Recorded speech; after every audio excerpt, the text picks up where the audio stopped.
কিছু মানুষ আছে সামনে এলে ভীষণ আপন সাজে, খোঁজ নেই যত্নের ভান করে, কিন্তু পেছনে গেলে সেই মুখোশটা খুলে পড়ে আর দেখা যায় একেবারে অন্য রূপ। মানুষ এমন হয় কারণ সবাই চায় না ভালো দেখাতে, প্রিয় হতে, সমাজে নিজের একটা সুন্দর মুখোশ তুলে ধরতে। কেউ সত্যিকারের ভালো নয় বললেও নয়, বরং ভয় পায় সত্যিকারের নিজের রূপটা প্রকাশ করলে মানুষ হয়তো তাকে গ্রহণ করবে কিনা। তাই অনেকেই অভিনয় শিখে নেই, ভান করে মিশে যায়, আর সময়ের সাথে সাথে সেই অভিনয়টাই তাদের বাস্তব হয়ে ওঠে।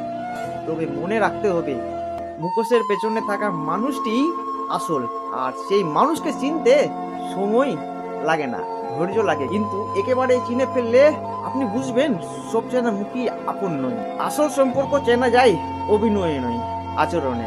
তাই মানুষ নয়, বরং তার ব্যবহারে বিশ্বাস রাখুন।